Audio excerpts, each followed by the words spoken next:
That's lunch. 17. Oh, okay. I was like,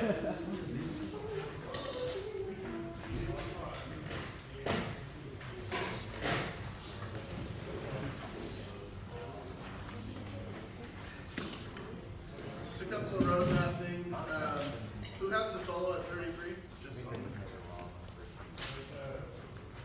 first movement of English folk song suite. Vaughan Williams. 17 on Sunday. Okay. Is that Movement one. yes, movement one. English folk song suite. We're gonna try to get up to 63, where Thieves and Lazarus starts. That's the 6/8. Don't think we have time for the whole thing.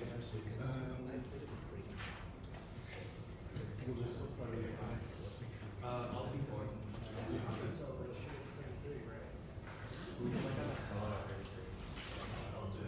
Yeah, he said part 2 has a solo, and then solo also picks up again 8 measures later at 40. So, cool. Just a couple roadmap things. So it starts off with a march, obviously. The dynamics are quite extreme. Actually, it's mostly going to be soft and loud. Can anybody tell me what cantabile means at 33? Singingly, yeah, song singingly. So big texture change from march to suddenly sweet. And can anybody find a mezzo forte for me in the first 40 measures?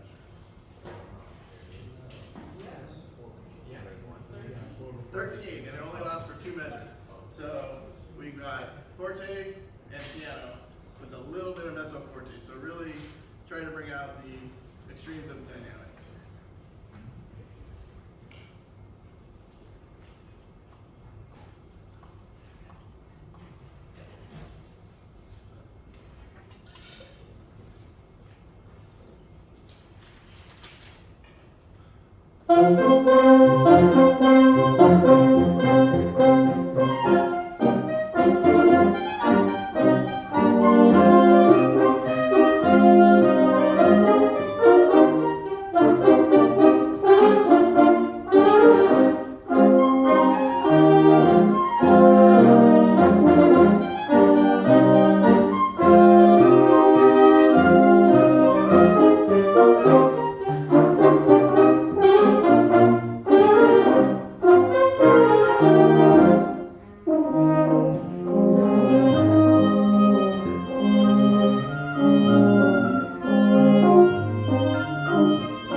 Great. Great first reading. How many of us have played this before? Or know it very well? Great. Okay, so who can tell me what the first dynamic is? Measure one. Forte. And how soon do we decrescendo to pianissimo? By measure 5, yes. So big contrast there. Big introduction, set the march tone, and then we're marching along by the pianissimo. You know, a lot of recordings will play this part a little louder than pianissimo, so I like what you guys did with that. I think we could do a little more on the mezzo forte at 14. So,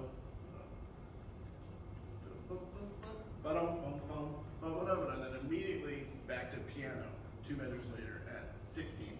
And then boom, fortissimo. So mezzo forte, piano, fortissimo within the span of about 5 measures. So I think we can just bring a little more contrast there. And for folks who have the melody at 5, what articulation style do we start out with at 5? Staccato, right? And then 4.5 measures later, 5 measures later, what's our predominant articulation style? In measure 6, 7, 8, 9, 10. So yeah, tenutos and slurred. And so if we can bring out more of that contrast from there, so from staccato to slurred, and then revisit that again at 18. Can we try that? Can we pause for a second? Just really quick. Nicely done. There's a lot of good stuff you're going over there. As a reminder for everyone, once you start giving some feedback on how you want it to be done, the most important thing is to then get right to playing that. So I've already lost, you mentioned, I think 3 different things, and right now I can't remember what the first one was. Okay. As a player, does that make sense? So I think it's really, really critical that if we give some feedback, let's try it. So what you have to do as a teacher is go like, I didn't get to talk about the articulation yet. Store, you know, like we got to bring that up. So just as an example, especially, I mean, with us, it'll probably be okay, you know, but like younger players, we want to give them the feedback. Let's try it out. Let's do it right away. So we were just talking about the articulation one. Let's assume that's what you want to do, right? Yes. Okay. Let's So do let's that. jump in there. Let's do pick up to 5. So pianissimo staccato.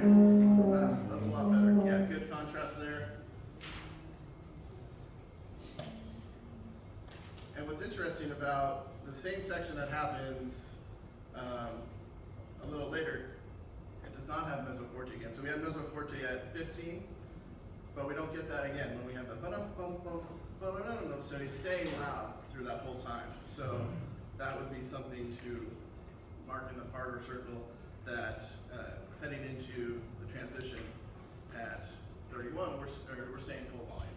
And then so it's a sudden change to piano at Sweet Caroline at 30, or Pretty Caroline, excuse me, at 31. Sweet Caroline is a very different piece. Bam, bam, bam. Okay, Someone please rewrite this piece with Sweet Caroline in the middle. I would perform that in a heartbeat.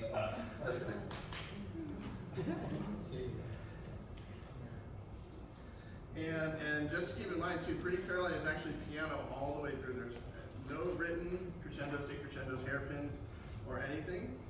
Can you find a way to say that as a question? Okay. Does anybody see any dynamic difference in from 31 until 55? 31 to 55, any dynamic difference? No. So how can we bring out more variety in our sound without changing the dynamics? Exactly, shaping the phrase. And if we have the background, we can come back a little more to support the melody. So, Pause for a second, really quick. This is an opportune time. We're talking to a bunch of college students. Shape the phrase. We're like, yeah, Joel, shape the phrase. Joel's like, yeah, no problem. I can shape the phrase. No problem. I know what you're talking about. Middle school kids shape the phrase. They're like, hexagon? I don't know. You know, I don't know what that means. So everybody, and honestly, even I've talked about this even with college students. What does that actually mean? Like, so when we're talking about, let's ask it really quick, everyone. What is shaping the? If we talk about shaping the phrase, what are we actually doing when we shape the phrase? What's changing? Think about shaping the phrase. Yeah, there's no wrong or right answer to this. Yeah. Dynamics. Dynamics are changing. What else? Kind of leading to the high point or point of like tension or release. And then leading. What do you mean by leading? Kind of like bringing attention and coming off. Yeah. Release attention. So could I say maybe articulation changes? Like maybe we're like, pressing on that note. But a lot of it deals with dynamics. So this is why, like we just went over, there's no dynamic changes. How can we make it better? Shaping the phrase, which is dynamic changes. Yeah. So like this, it can become. Does everyone understand how it can become confusing for kids? We get it. there's a difference between taking the entire level, terrace dynamics, moving piano up, right, and shaping the phrase within piano. So it's a great teaching opportunity to tell your young oboe player who's in All-State, you know, I mentioned shaping phrases. Well, how would you shape this? Or we mentioned shaping the phrase. What would that sound like? Can someone sing it for me? You see what I mean? Jumping in, because that to me, like when they open up to an opportunity to talk about expression, yes, 100%. Like that's what we want to go after.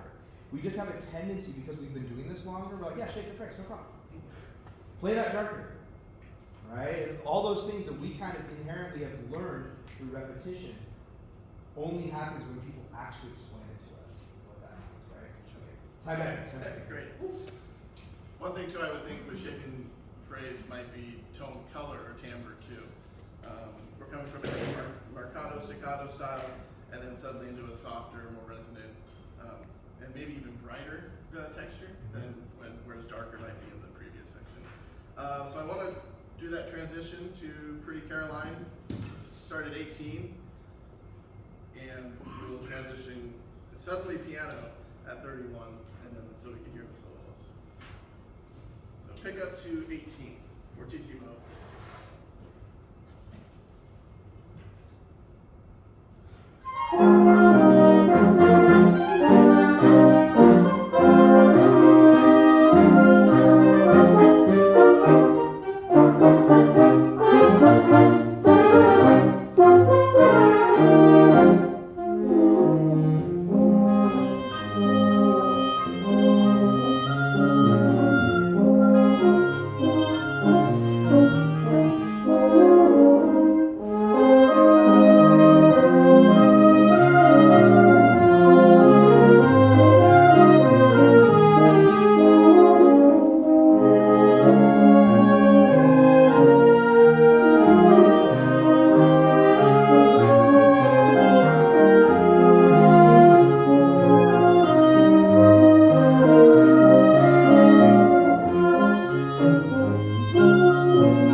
Can we pause there for a second, Kevin? Sure. Yeah, just really quick. I think there's some good conducting stuff to talk about in here. So what were, everyone, what were, sorry, English, come on. What was the objective that Kevin had just talked about working on with you guys? What was the thing you were supposed to be doing?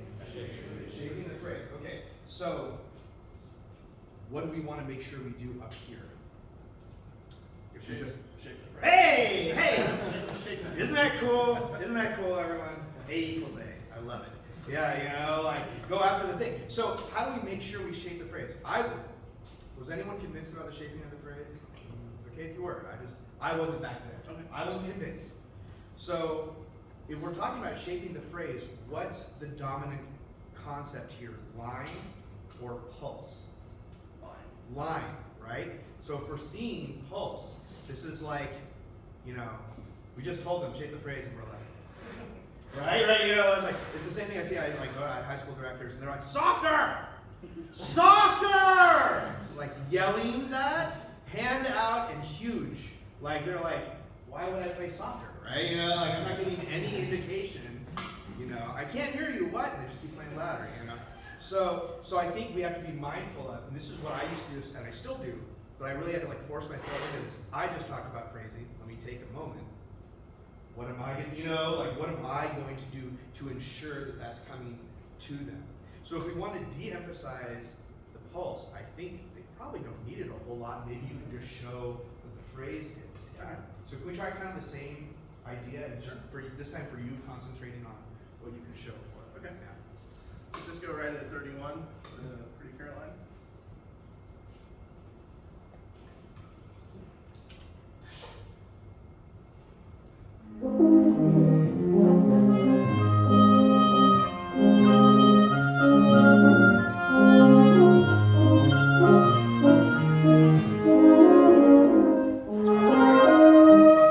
First of all, the other comment, there's two things going on here. If we get to, what is likely to happen for all of us, everyone, when we get to a more expressive lyrical section with the tempo? What's likely to happen? Slow down, right? So if you watch the tape, you'll see it just slows down ever so slightly. It's because we are turning more continuous. Mhm. So we're thinking this, practicing for all of you doing, who else is doing this movement? Anyone? I swear every time I ask this, no one's doing the other piece. Are you all doing like the same piece, we just haven't done it yet? Okay, I'm nervous now. All right, so if you're doing a faster piece that has slow expressive, put a metronome on and practice that style. Like you put a fast tempo on 180 and how continuous can you show it without changing that tempo and get used to it, because it is weird. Fast usually means we're going to be showing quick. Makes sense, right? So fast continuous isn't. It feels odd. So we have to practice that. So there's that. So making sure in the tempo we're going the tempo we want. But you didn't stop showing the pulse at all. Everyone can go same spot. Pretty Caroline. This is like a measure before. Yeah. Melody. Yeah. Here we go. Pretty Caroline. Everyone got it? Know where we're starting? Here we go. Ready?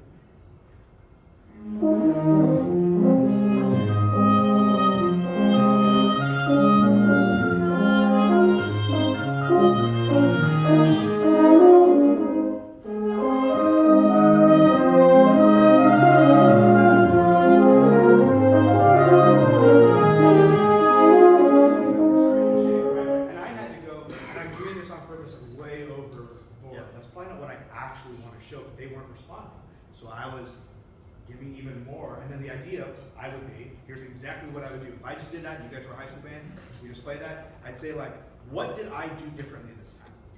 What would you guys say? Raise your hand. Someone raise your hand. Tell me, what did I do differently this time? James. Stop giving the pulse. Stop giving the pulse. What else did I do? I would prefer forward motion. Forward motion. Yeah, so good. Yeah, what else? What else did I do? Increase the spinning. Yeah, I changed the space quite a bit. I was up, down, and out quite a bit. So those are getting them to just notice those things too. What did I do differently? You can all do this with our exact wind ensemble, right? Like you can ask those same exact questions. This is good for them.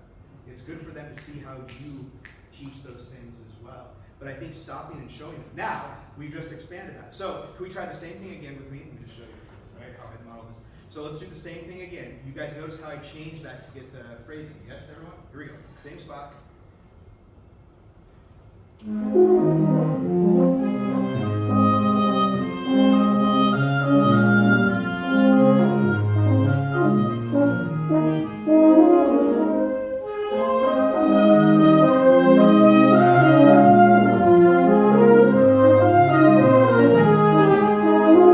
So now I did less and they still had it. So they've seen now. They've like, oh, right? More or less kind of went into one, really. Yeah, I mean, absolutely. Well, it was super four. Yeah. Da da dee dee da da dee da da. Look where it lines up, everyone. The biggest moment is on 3, right? That's why it works. And the audience hears it that way. No one in the audience is going 1 and 2 and 1 and 2. They're not. They're just going. Oh, they're like, oh, beautiful, right? So I always. It can be something, you probably heard the background, it was a little bit tougher when I'm doing that, for sure. It's also a good teaching tool for them. Staying together, listening, bam, bam, bam, bam, bam, bam. How can we learn those offbeats in that larger pattern? So that would be kind of my next step. Like I heard that wasn't quite what I wanted to sound like. I'm getting the phrasing, but in order to get the phrasing, I abandoned them with pulse. So now I'm gonna be like, pulse people, let's do it in 1. How do we feel this in 1? And then we ask them, am I really showing it in 1 band? One All-State kid's gonna be like, no, it's in 4. Like, all right, man. Right? Yeah? Time back in for a little bit. Here we go, sorry. Here. Yeah, let's do that again. 31.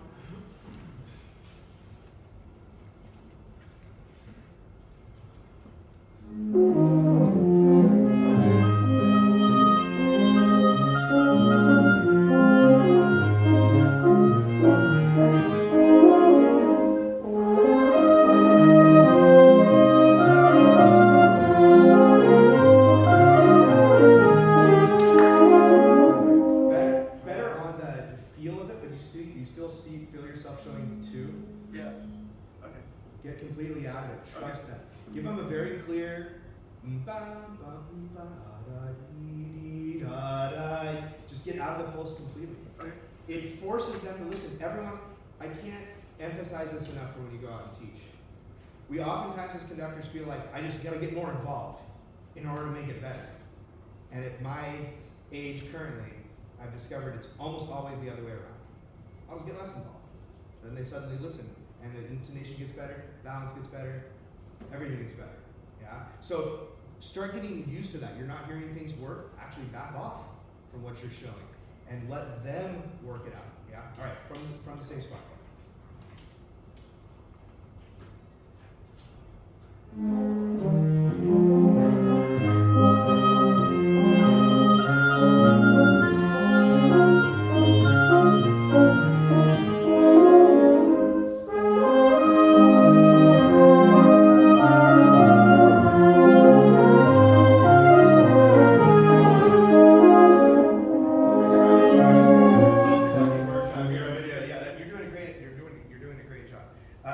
You are not allowed to show any pulse except for the first measure. Okay. After that, no more pulse. I just Okay. want you to, they will take care of the pulse. Show the line the way you want it. Okay. Is it expanding? Is it getting lighter, heavier? But no like 1, 2. All right, yeah, oh, Okay. yeah. The hand can move. You can cheat. You get really good at it. Yeah. All right, here we go. Okay. Same Got it. thing. One measure and then the. Yeah.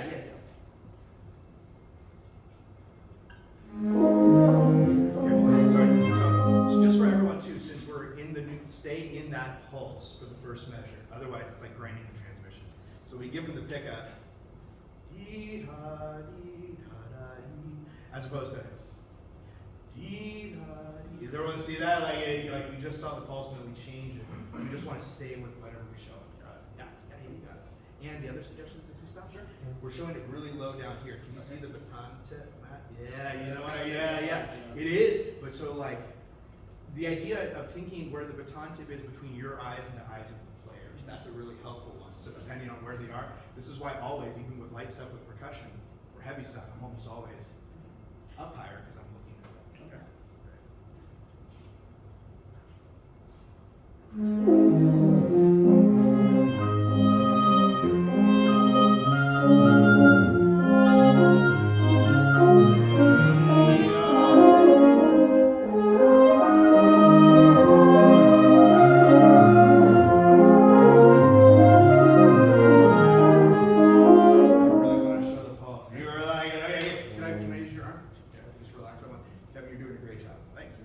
Here we go. Everyone, I get to be in charge of that. Drop that now. Almost there. There it is. All right, here we go. Beginning, everyone. Oh, I didn't know if I was going to leave. No, you don't get to do anything. I'm in charge now. You've relinquished control. Here we go. Ready?